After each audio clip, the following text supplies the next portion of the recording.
Sir Reliance का आपका भी मिल सकता है सर? भाई रिलायंस ने नीचे से आते हुए एक हेड एंड शोल्डर पैटर्न बनाया था, अगर आप में से किसी ने उसको देखा हो तो। और हाँ जी सर। ये देखिए एक हेड एंड शोल्डर पैटर्न बना था, और इस हेड एंड शोल्डर पैटर्न के हिसाब से ये माना जाता है कि जितनी यहां से गहराई थी हाँ जी सर। उतनी ही गहराई अब ये ऊपर चलेगा। तो मोटा मोटी ये अपने पास 2250 का लेवल ये दिखा रहा है इस पर्टिकुलर तरीके से। और बताएं। Sir, I have a question. हाँ हाँ। I don't know, I call it a stupid question, but No question is stupid. Please come out of that. so in the options, Hmm. they say it is ATM, OTM, and ITM. Hmm. How do I know whether it is ITM I am buying, or OTM I am buying, or ATM I am buying? Your question, if I have understood correctly, see, suppose Nifty is today at 11,000. Suppose. Yes. So the 11,000 strike is an ATM strike. If you are going to buy a call, then all the strikes which are below 11,000, they will be known as in the money or ITM strikes. And all the strikes which are above 11,000, they will be known as OTM or out of the money strikes. Is it clear? Understood, sir. Thank you so much. Yeah. God bless you. Sir थोड़ा LNT देखेंगे sir. LNT भाई broadly एक range दिखा रहा है, वो range है, उस रेंज के अंदर ही चल रहा है। और अभी तक इसने कोई ऑलमोस्ट 2 महीने से इस रेंज के अंदर है और कोई करंट नहीं दिखा रहा। तो इसका मतलब मार्केट पार्टिसिपेंट्स आज की तारीख में इसको लेके बहुत ज्यादा उत्साहित नहीं है। तो दूसरा एक HDFC AMC sir. HDFC AMC में आप देखें, यहाँ पर मैंने पुराना ये ड्रॉ किया हुआ है, एक सपोर्ट और रेजिस्टेंस और एक रेंज। इस रेंज के लो पे ही आप ये देखिए आके अटका हुआ है और कोशिश कर रहा है यहाँ पर सपोर्ट लेने की। लेकिन ये सपोर्ट लेगा कि नहीं लेगा, आप ये देखिए जो कैंडल स्टिक है, ये जो तीसरी कैंडल स्टिक थी, ये वाली एक शूटिंग स्टार जैसी थी। ये ऐसी दिखा रही थी कि भाई ये यहाँ से टूटेगा, लेकिन उसके बाद 2 दिन इसने यहाँ सपोर्ट लिया है। तो लेकिन जो ये आप वॉल्यूम देखें तो वॉल्यूम के अंदर अभी ऐसी कोई कन्विक्शन नजर नहीं आ रही है। तो अगर आपको ये लगता है कि भाई ये यहाँ से सपोर्ट लेगा और ऊपर जाएगा, तो आप एक छोटा सा चांस ऐसे ले सकते हैं कि ये जो शूटिंग स्टार था, इस शूटिंग स्टार के ऊपर अगर डेली प्राइस बंद हो, जैसे अभी तक प्राइस इसके ऊपर क्लोज नहीं हुआ है, तो आप यहाँ पे एक चांस ले सकते हैं लॉन्ग जाने का। और ये शूटिंग स्टार का जो लो रहेगा, ये आपका स्टॉप लॉस बन जाएगा और पहला टारगेट ये वाला पॉइंट बन जाएगा। इस तरीके से हम रेंज में एक प्ले करने की कोशिश कर सकते हैं। इसमें मोटे तौर पे आपके सवाल का जवाब ये है कि इस वक्त ये एक पुरानी रेंज के सपोर्ट के ऊपर है, और अगर हम चाहें और वॉल्यूम अगर यहाँ से हमको सपोर्ट करे, अभी तक वॉल्यूम ने सपोर्ट नहीं किया। आप ये देखिए, ये जो शूटिंग स्टार था इसकी वॉल्यूम ज्यादा थी और इन दोनों कैंडल्स की वॉल्यूम थोड़ी थोड़ी थी। तो फिर भी अगर आप प्राइस एक्शन प्ले करना चाहते हैं, तो इसके ऊपर अगर डेली क्लोज आए, यानी ये लेवल था 2424, तो हम एक चांस ले सकते हैं 2525 के तक जाने का, और ये हमारा स्टॉप लॉस बन जाएगा। लेकिन उसके लिए बाजार के ओवरऑल माहौल को देखना, समझना, बाजार में क्या कोई तेजी आ रही है। और अभी जो फाइनेंशियल सेगमेंट से रिलेटेड स्टॉक्स हैं, वो कोई बाजार के फेवरेट नहीं है। अब जैसे इसके अंदर मैं एक फर्दर कोशिश करूं तो यहाँ से ऐसे एक ट्रेंड लाइन भी ड्रॉ कर सकता हूं, तो इससे पहले ये एक ट्रेंड लाइन के रेजिस्टेंस को भी झेलेगा। तो ओवरऑल इस वक्त बाजार में अगर हम ये देखें कि भाई जो सेगमेंट मजबूत है जैसे सबसे मजबूत फार्मा चल रहा है, उसके बाद मजबूती जो है वो एफएमसीजी दिखा रहा है, तो थोड़ी बहुत मजबूती मेटल्स के शेयर भी दिखा रहे हैं, लेकिन फाइनेंशियल सेक्टर जो है वो ओवरऑल कोई बहुत रिकमेंडेबल सेक्टर नहीं है। जी जी सर। और बताएं। हेलो सर, हिंदुस्तान लीवर का कुछ बताएंगे? Hindustan Lever, yes sir. Hindustan Lever में किसी भी स्टॉक में, सिर्फ हिंदुस्तान लीवर की बात नहीं हो रही है, किसी भी स्टॉक में जब आप एनालाइज करने आते हैं तो मैं ये कोशिश कर रहा हूं कि आप सब लोग सिर्फ अपने सवालों के जवाब ही ना ढूंढिए, ये भी ढूंढिए कि चार्ट रीडिंग कैसे करके इन सवालों के संजय जी ने ये जवाब कैसे दिए। तो आप ये देखिए, सबसे पहले जब हम चार्ट खोलते हैं तो हम एक ट्रेंड लाइन ड्रॉ करते हैं। ये ट्रेंड लाइन मैंने ऐसे ड्रॉ कर दी। अब आप ये देखिए कि प्राइस इस वक्त इसी ट्रेंड लाइन पे सपोर्ट लेने की कोशिश कर रहा है। और दूसरी बात क्या है? दूसरी बात ये है कि यहाँ पर ये प्राइस हायर हाई और हायर लो के स्विंग बनाता हुआ ऊपर जा रहा था। कैसे जा रहा था price higher high higher low बनाते हुए? ये ऐसे जा रहा था, इस पॉइंट से आप ये देखो, ये ऐसे स्विंग बना रहा है हायर हाई और हायर लो के। तो अगर ये इस पर्टिकुलर पॉइंट के नीचे चला आया, ऐसे चला आया, तब आप समझिएगा कि इसका अप ट्रेंड टूट गया है। ये हिंदुस्तान लीवर की कहानी है। Right sir, thank you. Sir mostly intraday में रिस्क एंड रिवॉर्ड रेशियो क्या होना चाहिए? 1:2 होना चाहिए या सर कुछ और रखना है? हाँ सर, ये जो स्टॉक कोई जब न्यू हाईज बना रहा है तो उसका टारगेट ढूंढने का क्या तरीका है सर? उसका टारगेट हम फिबोनाची प्रोजेक्शंस, फिबोनाची एक्सटेंशन से लगाते हैं। थोड़ा एक्सप्लेन करेंगे सर? फिबोनाची का सुना है? हाँ, फिबोनाची सुना है तो आप उसको गूगल कीजिए। मैं यहाँ पे आपको फिबोनाची ड्रॉ करना बता सकता हूँ। आप किस स्टॉक के बारे में पूछ रहे हैं? सर, मैं ये डिविज लैब के बारे में। ये डिविज लैब का मैंने फिबोनाची एक्सटेंशन ड्रॉ कर रखा है। पहला टारगेट 2660 और दूसरा टारगेट 2725। अच्छा sir, thank you sir. If you like this video, don't forget to hit thumbs up, subscribe to Raghu Mantra classes and press the bell icon to receive updates about future videos. तो ये sir जो Fibonacci आप डालेंगे chart पे तो ऐसे ही आएगा? बिल्कुल ऐसे ही आएगा। इस चार्ट को मैं 1 मिनट के लिए छोड़ देता हूँ, ध्यान से देखिए जी। लेकिन बात यह है कि क्या आपको चार्ट खोलना आता है? ज्यादातर लोग जो है वो चार्ट खोलते हुए डरते हैं।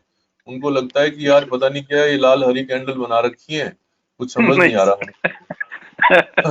नहीं, खोल लेता हूँ। ठीक है। Thank you sir, thank you. Hello okay. Hello sir. नमस्ते भाई, नमस्ते। In this actually the Divis lab, हाँ you have done the Fibonacci extension, this हाँ, retracement, but you have taken from high to low. But you should have taken from low to high, no? You can draw it in your own convenience. I draw it like this. No, can you explain why like this you have taken in order to find the target? If it's suppose the stock is at all-time high, then how you can find the target? Can you explain once drawing it? Because this is already drawn for Divis example. Can you draw it once? What you cannot understand in this? No, can you once more draw it? You just remove it and just can you show it once more? I am asking you one question. What is the meaning of retracement and what is the meaning of projection? No, retracement will from means if the stock is going high and it's coming back. So till which point it will go, that we can find it from retracement. But for projection, between which 2 points? Retracement means suppose now it has gone to 2616. Suppose I want to know till what level it will go. So I will take from 2616 and the lower point at 2100. I will take that 2 points, high and low. That is what I have done. That is what I have done. See, price. Let me make it clear. Suppose stock is like this. Okay. Okay. So what we are seeing from this, that this was previous swing high and this was previous swing low. So whenever we talk about a projection or retracement, we have to first of all identify the swing high and swing low. And vis-a-vis that swing low only we can take the extension. There has to be a reference point. So the price made a swing high here, and after that it made a swing low here. So our 2 points of reference is this swing high and this swing low. And from this swing low, price is swinging up. So we have to take the extension from this swing low, and this swing low and this swing high, they become our reference points, and we draw the extension like this. Is it clear? Understood. Okay, now understood. Yeah. Sir, You will understand. But the thing is that I tell you one very funny thing. जैसे मान लीजिए आप, suppose somebody invites you for lunch and you reach there, they say that you come for lunch at 1 o'clock, you reach there at 1 o'clock, and after that आपको पानी वानी पिला के people, somebody, the person, the host, he gives you chapatis, and then you wonder that chapatis have come, when the vegetable or dal or other dishes will come, and you keep waiting, only the chapati is there. Then you ask, where is the remaining dishes? He will tell you that remaining dish will come at 4 o'clock or 5 o'clock. How will you feel? So just as in a lunch or dinner, when we are having food, we want all the components of the food, all the constituents of the food to be served. But when we come to market, we try to learn in bits and pieces. We do not know about the candlestick. Then from the candlestick, how we reach the swing. Then from swing, how we reach the trend line. Then from trend line, how we reach the channel. This is a progressive thing. You cannot learn it in bits and pieces. The issue with most of us is that we go to one webinar, we go to other seminar, and we try to learn in bits and pieces. That is not a very good way of learning the things. You have to start learning from the unit of price action, and then you have to proceed progressively, step by step, so that you understand the whole of it. See, now till the point I had not drawn this, told you about this swing, once you don't know the swing, how you can know the retracement or extension? You can only guess it, that how it has been drawn. So first of all, you have to understand the swing, and then in that swing, whether the retracement is taking place or the extension is taking place, that comes only after understanding the swing. Now I have told you clearly that this was the swing, and then you understood what is the extension. So before understanding the extension or retracement, you have to understand the swing.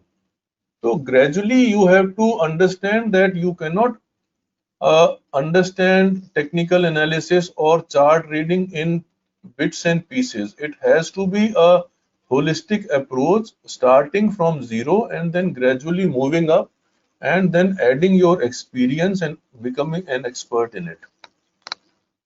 Anyways, next question please. Sir बोलो। तो जैसे आपने same Fibonacci Nifty में लगाया था, तो 430 से, तो आपने जो फिबोनाची लगाया था निफ्टी में 50 में वो 430 से लगाया था 12,430 से। तो मैं सोच रहा था कि वो हमने जो एक नया स्विंग हाई बना था, एक स्विंग लो को तोड़ने के बाद 12,000 करीब 245 पे, वहां से हमने स्विंग क्यों नहीं बनाया था? वहां से हमने फिबोनाची रिट्रेसमेंट क्यों नहीं लिया था सर? आप तो कहीं से भी ले सकते हो, लेकिन जब आप स्विंग हाई और लो का कंपेयर कर रहे हो, अब जैसे हमने ये स्विंग लिया तो हमने इस एक्सटेंशन के लिए ये स्विंग लिया, तो वो हम रिट्रेसमेंट देख रहे हैं। जो निफ्टी का हाई था हम तो वहीं से लेंगे ना। ये निफ्टी का हाई है और ये निफ्टी का लो है, तो मतलब ये जो स्विंग है जब हम इसकी रिट्रेसमेंट लेंगे तो ये हाई से लो के बीच में ही लेंगे ना, हाँ सर, हाँ। फिर इसमें कंफ्यूजन कहाँ है? जैसे सर मैं डेली चार्ट देख रहा था ना, तो उसमें क्या हुआ था कि जैसे आप daily जनवरी देखो चाहे वीकली देखो, स्विंग तो स्विंग है ना। तो हाउ जैसे why should you confuse between the high and low of the swing? भाई 12430 से निफ्टी गिरा और 7511 तक गिरा और अब यहाँ से रिट्रेस हो रहा है, तो ये हमने खींचा, 11377 आया और इसने हाई क्या बनाया है, इसने 11341 का बनाया हाई। हाँ तो सर, यही है फिबोनाची रिट्रेसमेंट। और क्या होती है फिबोनाची रिट्रेसमेंट? यही और होती सर है। कोई आपके सबसे कोई सजेस्टेड लेवल्स होते हैं जैसे 0.618 और 0.382, जैसे मैं ज्यादातर 0.618 और ये 0.382। मेरे लेवल नहीं है। आप फिबोनाची सीरीज को आप गूगल कीजिए, अगर मैं समझाने लगूंगा तो ये 2 घंटे लगेंगे, लेकिन आप अपने जो 2 घंटे हैं वो गूगल कीजिए कि what is Fibonacci series, what is Fibonacci ratio. Fibonacci ratio 1.618 होता है और ये बाकी जितने नंबर्स हैं ये उससे डिराइव्ड हैं। 1.618 को अगर आप 1 बाई उसका इनवर्स करेंगे तो 0.618 आएगा। 0.618 का जब आप स्क्वायर रूट निकालेंगे तो 0.786 आएगा। तो ये इस तरीके से अलग अलग जगलरी करके स्टैटिस्टिशियंस ने ये नंबर निकाले हुए, और ये बाय डिफॉल्ट उसके हर सॉफ्टवेयर के अंदर होते हैं। इसमें मैंने कुछ नहीं किया है, ओके सर, ओके। मैंने सिर्फ स्विंग का हाई और स्विंग का लो पकड़ा है बस।